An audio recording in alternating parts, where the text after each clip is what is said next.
3324 టన్నుల పీడీఎస్ బియ్యాన్ని civil supplies corporation chairman తోట సుధీర్ గారు 2 రోజుల ముందు సీజ్ చేస్తే 1 మూడవ రోజుకి సీజ్ చేసిన పీడీఎస్ బియ్యం సగం ఏమయ్యాయి? 2 ఇన్ఛార్జ్ మీరు సమాధానం ఇవ్వాలి. 3 డీఎస్పీ మీరు ఇందులో భాగమేనా? డిప్యూటీ సీఎం పవన్ కళ్యాణ్ గారు మంత్రి నాదెండ్ల మనోహర్ గారి సమక్షంలో కాకినాడ పోర్టులో అధికారులపై fire. Deputy CM Pawan Kalyan Kakinada పోర్టును సందర్శించి అధికారులకు వార్నింగ్ ఇచ్చిన వీడియోను జనసేన ట్వీట్ చేసింది. కాకినాడ పోర్టు యంత్రాంగం మొత్తం స్మగ్లర్లకు సపోర్ట్ చేస్తుందని అందులో పవన్ అన్నారు. కఠిన చర్యలు తీసుకుంటామని ఎవరిని వదలబోమని హెచ్చరించారు. చట్టానికి ఎవరు అతీతులు కాదని స్పష్టం చేశారు. Seize the ship exclusive video అంటూ జనసేన క్యాప్షన్ పెట్టింది. రేషన్ బియ్యం వ్యాపారులను వదిలిపెట్టాం సీఎం ఏపీ. రేషన్ బియ్యాన్ని కొని విదేశాలకు అమ్ముతున్నారని సీఎం సిబిఎన్ అన్నారు. వారిని వదిలిపెట్టబోమని కఠిన చర్యలు తీసుకుంటామని స్పష్టం చేశారు.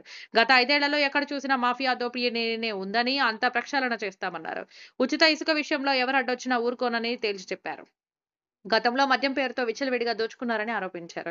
ఇప్పుడు మాత్రం బెల్ట్ షాపులుంటే ఊరుకోనని సీఎం చెప్పారు. ఆంజనేయ స్వామి సాక్షిగా చెబుతున్న ఖబర్దార్ సిబిఎన్ సమాజ హితం కోసం అధికారంలోకి వచ్చాక డ్రగ్స్ గంజాయిపై ఉక్కుపాదం మోపుతున్నామని నేకమకల్లు సభలో సీఎం చంద్రబాబు తెలిపారు. ఎక్కడికక్కడగా డ్రోన్లు ఏర్పాటు చేస్తాం. ఈ మిషన్ కి ఈగల్ అని పేరు పెట్టా.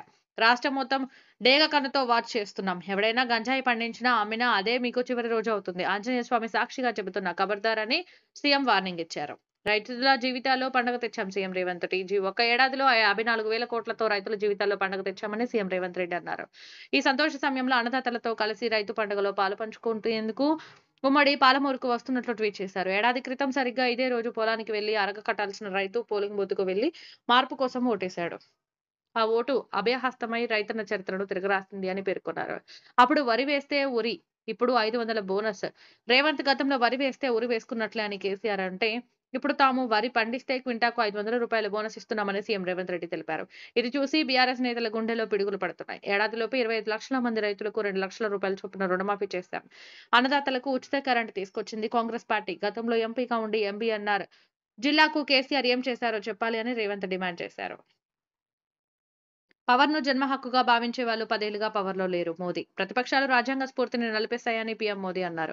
డెమోక్రసీలో అన్ని రూల్‌ను తిరస్కరిస్తూ ప్రజల్ని మోసగించి అధికారంలోకి వచ్చేందుకు ప్రయత్నిస్తున్నాయని దుయ్యబట్టారు. పవర్ తమ జన్మ హక్కుగా భావించే వాళ్ళు 10 ఏళ్లుగా పవర్‌లో లేరు. అది నుంచి వారు బీజేపీ, ఎన్డీఏకు ప్రజలిచ్చిన తీర్పును అంగీకరించడం లేదు. 10 ఏళ్లుగా పవర్‌లో లేకపోవడంతో దేశంపై కుట్రలకు వెనుకాడటం లేదు అని పరోక్షంగా రాహుల్‌ను విమర్శించారు. లోక్సభలో మేం లవ్ ఫీలింగ్స్ గురించి మాట్లాడతాం రాహుల్ గాంధీ.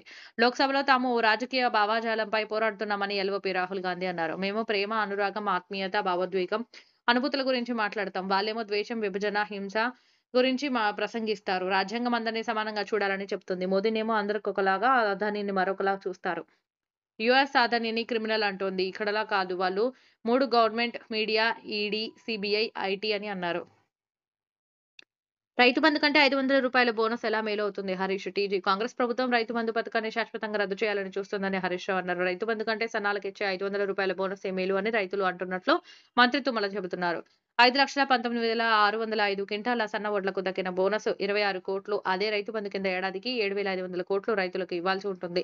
మరి రైతు బంధు కంటే బోనస్ అందించడం రైతులకు మేలు ఎలా అవుతుంది అని ప్రభుత్వాన్ని ప్రశ్నించారు. రుణమాఫీ అరకొరగా చేశారు కిషన్ రెడ్డి. టీజీ రాష్ట్రంలో అరకొర రుణమాఫీ చేసి పూర్తిగా మాఫీ చేసినట్లు కాంగ్రెస్ ప్రభుత్వం చెబుతోందని కేంద్ర మంత్రి కిషన్ రెడ్డి విమర్శించారు.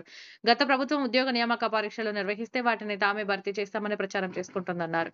2 లక్షల ఉద్యోగాలు భర్తీ చేస్తామన్న కాంగ్రెస్ ప్రభుత్వం నుంచి నోటిఫికేషన్లే లేవని ఆయన పేర్కొన్నారు. హైదరాబాద్లో బీజేపీ సంగన్ పర్వ్ వర్క్షాప్‌లో ఆయన పాల్గొన్నారు. మంత్రి సురేఖను గతంలోనే తిరస్కరించారు ఆర్ఎస్ ప్రవీణ్. టీజీ బీఆర్ఎస్ గురుకుల పాట అనగానే కాంగ్రెస్‌కు భయం పట్టుకుందని ఆ పార్టీ నేత ఆర్ఎస్ ప్రవీణ్ కుమార్ ఎద్దేవా చేశారు. తాను విద్యార్థులకు కలుషిత ఆహారం పెడుతున్నట్లు మంత్రి కొండా సురేఖ ఆరోపించారని ఆధారాలతో బయటపెట్టి సీబీఐ విచారణకు ఇవ్వాలని డిమాండ్ చేశారు.